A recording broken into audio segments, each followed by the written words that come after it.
The air in the server room at Apex Logistics always smelled like ozone, burnt plastic, and the accumulated desperation of 1,000 unanswered help desk tickets. That had been my signature scent for 15 years. My name is Paul. I am 58 years old, and I am the person who makes sure your email works so you can send passive-aggressive notes to Jane in accounting about her yogurt consumption. I am the one who crawls under your desk to plug in the network cable you kicked out while daydreaming about early retirement. I am the invisible backbone of this company. Usually I like it that way. Invisibility is a superpower. It means nobody notices when you are watching. But 3 months ago, the invisibility started to feel less like a superpower and more like a burial shroud. I was sitting in my office, which was actually a converted storage closet, that hummed loud enough to vibrate my fillings loose, staring at a budget denial email.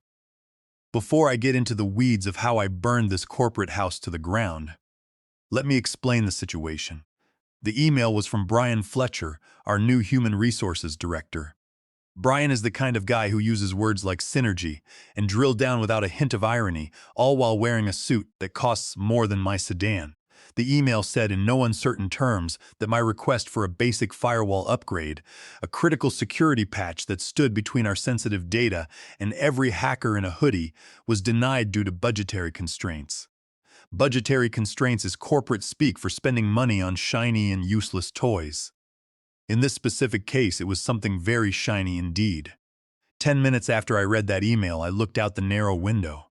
My office might be a closet, but it has a sliver of a view of the executive parking lot. There it was, a brand new slate gray Porsche Cayenne. It glistened in the sun like a wet seal, still sporting temporary dealer tags. Stepping out of it was the wife of our chief executive officer. Her name was Gemma Albright, and her primary contribution to society seemed to be posting inspirational quotes online while wearing athletic wear she never exercised in. I watched her walk into the building, bypassing security because the rules do not apply to the executive family. I knew for a fact that the chief executive officer, Charles Albright, had been crying poverty in every company meeting for the last 2 quarters. He would stand on stage, looking somber while checking his luxury watch, telling us all that we had to make sacrifices. Apparently, his personal sacrifice was settling for the leather interior instead of the suede. I took a slow drag of my vape pen. When the corporate nonsense gets too high, I take a hit right there in the server room. The massive cooling fans suck the vapor away instantly, leaving no trace. I pulled up the procurement logs. We are the digital janitors. When the company buys a laptop, I see the invoice. When they subscribe to premium software, I approve the license. And when you try to hide a luxury vehicle purchase in the company ledger, you better hope the person reviewing the codes is an idiot. I am not an idiot. I scrolled through the back-end expenses for the month. It did not take long. There it was, buried under a generic vendor code, usually reserved for heavy hardware maintenance. The vendor was listed as Stuttgart Logistics, and the description read server rack expansion. The amount was exactly $118,000. I almost laughed out loud. It was so lazy. It was the kind of fraud that assumes nobody is looking, or that the person looking is too scared to say anything. They listed a luxury car as a server rack expansion. I guess in the mind of Charles Albright, a car has 4 wheels and a computer in the dashboard, so that basically makes it information technology infrastructure. My blood started to boil. This was the slow, thick rage of a middle-aged man who has followed the rules his entire career only to get stepped on by executives and expensive loafers. I looked at my screen at the denied firewall request. We were running on security protocols from 2018. If a teenager in a basement decided to target our network, we would fold like a cheap lawn chair. But the wife of Charles Albright needed heated seats. I reached into my desk drawer. Underneath a pile of tangled Category 5 cables and empty ibuprofen bottles, I kept a notebook. It was a physical spiral-bound, college-ruled notebook with a red cover. I did not keep this data in a digital file. Digital files can be wiped, they can be corrupted, and system administrators can be locked out of servers. But a physical notebook is forever. It is analog vengeance. I opened it to the first blank page. I had been keeping this log for years, tracking minor discrepancies, the business lunches that were clearly personal dates, and the office supplies that were actually video game consoles. But this Porsche was the whale. I wrote the date, the time, and the invoice number. Then I wrote down that a Porsche Cayenne was allocated to server maintenance for the use of Gemma Albright, noting that it did not appear to improve network latency. I closed the book. The red cover was tattered, stained with coffee rings and grease. It looked like garbage, but it was the most dangerous object in the building. I did not know it yet, but the fuse had been lit. I was just waiting for them to hand me the match. And they did. The rest of the week was a blur of petty indignities. Brian Fletcher, the human resources wonder boy, started hovering around my department. He was looking for inefficiencies, which in his mind meant anything he did not understand. He asked me why my team needed 3 monitors. He asked why our overtime was so high. I wanted to scream at him. I wanted to explain that the systems were held together by duct tape and prayers, and that while he was busy optimizing synergy, my team was manually rebooting the mail server at 3 in the morning so he could receive his morning newsletters. But I did not say that. I just smiled the tight-lipped smile of an IT manager, visualizing his murder with a heavy-duty stapler. "We need to be leaner, Paul," Brian said, leaning against my doorframe and checking his reflection in the glass of the server rack. "The board is looking for cuts. We need team players." "Are you a team player, Paul?" I looked at him, then at his $400 haircut, and thought about the luxury car sitting in the executive lot. "I am very committed to the infrastructure of this company," I replied, keeping my voice flat. "Good," he said, tapping my desk twice. "The upcoming all-hands meeting is going to be a pivot point. We are trimming the fat. I did not know I was the fat. I thought I was the muscle. But that is the mistake we all make. We think competence protects us. We think that if we do our jobs well, if we keep the lights on and the data flowing, we are safe. We forget that to a corporate leech, the blood is just a resource to be drained until the host collapses." I spent the weekend preparing, not for a presentation, but for a war. I backed up my personal emails, synced my special files to an encrypted cloud drive that the company firewall could not block, and went through my red book. I cross-referenced every entry with printed copies of invoices, which I kept in a fireproof box in the trunk of my old sedan. Just because you are paranoid does not mean they are not out to get you. Monday morning came with the heaviness of a funeral. The all-hands meeting was scheduled for 10 in the morning in the main atrium. The air conditioning was broken again, which was another ticket I could not fulfill because the budget for replacement parts had been denied. The room was stiflingly hot, smelling of cheap cologne, nervous sweat, and the lukewarm pizza they had ordered to boost morale. Nothing says we appreciate you like cheap pizza while discussing layoffs. I stood in the back near the exit. Always know your egress route. Charles Albright stood on the stage, wearing a tailored suit that shimmered under the fluorescent lights. He talked about headwinds and market challenges, looking tanned and rested. He looked like a man who had spent his weekend driving a very fast car that was technically listed as a server rack. Then Brian Fletcher took the microphone, and the atmosphere shifted from boring corporate talk to something sharper and colder. Brian scanned the room, and his eyes landed directly on me. In that split second, the hair on the back of my neck stood up. It was a frequency I recognized immediately. I was about to be made the example. "We have to address some cultural issues," Brian said, his voice amplified by the speakers I had set up an hour prior. "We are seeing insubordination, resistance to change, and legacy employees who think they own the place." He did not say my name yet, but the implication was clear. The crowd parted slightly, people shifting away from me as if I were radioactive. I clutched my bag. The red book was inside, heavy against my hip. "Let us talk about the information technology department," Brian continued, letting the words hang in the air. Specifically, the refusal to adapt to modern budgeting strategies. My heart hammered against my ribs, but my face remained empty. I saw my team, 3 guys in their 20s, whom I had trained from scratch, look down at their shoes. They were terrified. Charles Albright stood behind Brian, arms crossed, looking like a disappointed father who had just found contraband in his son's drawer. "Paul," Brian said with a triumphant smile, "we have discussed the firewall upgrades. We have discussed the budget.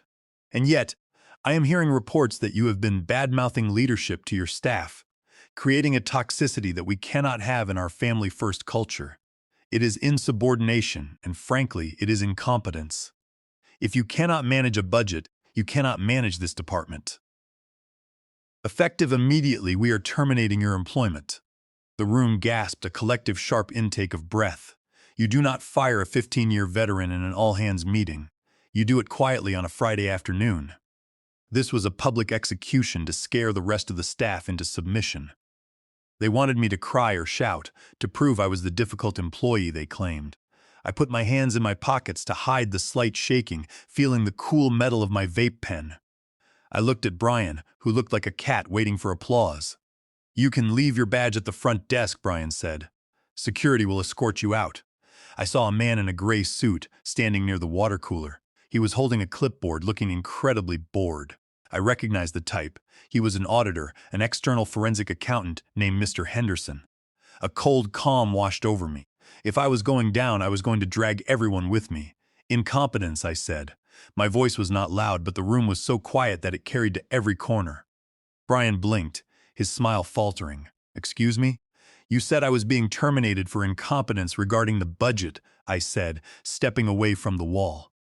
I started walking toward the front of the room, not toward the stage, but toward the forensic auditor. "Paul, this is not a debate," Brian snapped, his face flushing. The security guards, two guys I had shared donuts with for years, took a hesitant step forward. I shot them a look that told them to stay back, and they froze. I kept walking, my shoes clicking on the linoleum. I reached into my bag. I did not pull out a weapon, though Brian panicked for a second. I pulled out the red notebook. The spiral binding was bent, the cover peeling. It looked like garbage, but it was the diary of corporate greed. I stopped in front of Mr. Henderson. "You are the forensic auditor, right?" I asked. He nodded slowly, looking surprised. "I am Henderson," he said. "Mr. Henderson," I said, loud enough for the back row to hear. "I am being fired for managing the budget incorrectly. I think you should see the real budget." "Paul," Charles Albright shouted from the stage, his mask of benevolence dropping. "That is company property. You are unauthorized to share company documents." I ignored him and handed the book to Mr. Henderson. "It is a personal log," I explained. "My handwriting, my observations, but the invoice numbers are real. You can look them up in the financial database, assuming they have not been deleted." Mr. Henderson took the book and opened it. "Paul, step away," Brian said, rushing down the stairs. "Page 42, I told Mr. Henderson. "Start there." Mr. Henderson flipped the pages. The room was paralyzed. Even the hum of the vending machines seemed to fade. He found the page, adjusted his glasses, and read the entry. He paused, squinted, and then looked up at Charles Albright. The bored look was gone, replaced by deep confusion. "Mr. Albright," Mr. Henderson said, his voice dry and paper-thin. "Why is there an entry here, cross-referenced with a hardware invoice, that lists a Porsche Cayenne under server maintenance?" The silence that followed was a physical force. You could hear the fluorescent lights buzzing. Brian's face went the color of spoiled milk. Charles Albright looked like he was trying to calculate how fast he could run to the nearest airport. Charles began, but the words died in his throat. Mr. Henderson turned the page. "And why does the off-site data storage facility address match a condominium in Aspen, Colorado?" I smiled at Charles. It was the smile of a wolf watching a sheep realize the fence is gone. "I will leave you to it, Mr. Henderson," I said. "I have to go pack my box." I turned and walked out. I had no need to do so, but I wanted to make sure they felt the full weight of my departure. I could feel the chaos erupting behind me like a shockwave. I walked past the receptionist, Grace, and out into the hallway. I made it to my office. I had about 10 minutes before they cut my access. I sat down at my desk, my fingers flying across the keyboard. I did not steal data, as that would be illegal. I just secured my personal backups and sent one final command to the server. It was a little dead man switch on the logging system. If anyone tried to delete the transaction history for the last 3 years, the system would archive the files to a read-only partition and email a copy directly to the board of directors. It was my insurance policy. My screen flickered and showed access denied. They were fast. I grabbed my framed photo, my coat, and walked out into the sunlight. I sat in my sedan watching the building. The all-hands meeting, which usually lasted an hour, ended 12 minutes after I left. The doors burst open, and employees streamed out, pressed to their phones. My phone buzzed. It was a text from Oliver, my junior admin. He wrote that Charles was screaming at the auditor. Brian was literally crying, and they had kicked everyone out of the executive suite. I drove to a nearby dive bar. It was 11 in the morning. I ordered a whiskey sour from Gus, the bartender. While I drank, I thought about the red notebook. The Porsche was only the beginning. On page 56, there was the cloud storage project, where they charged the company $45,000 for off-site storage. The address belonged to Brian's mother's house. Unless Mrs. Fletcher was running a data center next to her garden, that money was stolen. My phone buzzed again. Grace texted me that security had locked down the executive wing and they were shredding paper. I chuckled. You can shred paper, but you cannot shred a digital footprint. I opened my personal laptop and connected to the bar's wireless network. I logged in to secure my perimeter. I changed my passwords and checked my personal storage. Then I saw a notification, a login attempt on my personal account from the office internal network. They were trying to guess my passwords. I typed a quick command to execute a script I had prepared. It was a honeypot folder labeled Evidence. If they clicked it, it would freeze their screen and loudly play a circus tune on their computer at maximum volume. I watched the log. The script executed. Somewhere in that office, Brian or Charles was staring at a frozen screen with blaring music. The phone rang. It was Mr. Henderson. He asked if I could meet him at the diner on 4th Street in an hour alone. I closed my laptop and got into my car. I was bringing the receipts. The diner on 4th Street was empty except for Mr. Henderson, who sat in the corner booth with the red notebook open. He had an untouched cup of coffee and a plate of dry toast. I slid into the booth. "Relax, Mr. Henderson," I said, signaling the waitress for a cup of black coffee. "It is not a robbery, it is just corporate fraud." He adjusted his glasses and leaned in, whispering, "Paul, do you have any idea what you have handed me? The Porsche is the least of it. These consulting fees on page 88. 3 user experience consultants charged the company $15,000 a week for 2 years. "Yes," I said. "I tracked their network access. They all logged in from a luxury apartment complex in Miami, and they never submitted a single line of code or a single support ticket. Not one." Mr. Henderson looked pale. "The tax identifiers belong to shell companies. Paul, this looks like money laundering or paying for services that are definitely not related to technology." "They are high-end escorts," I said flatly, taking a sip of the bitter coffee. "Charles Albright thinks he is clever, but he is just a cliché with a corporate card. He thinks that hiding these transactions under user design consulting makes him a financial mastermind. But the digital footprint is clear. The invoices were routed through a vendor registered as Orchid Creative Group, which has no employees, no physical office, and is registered to a post office box in a strip mall."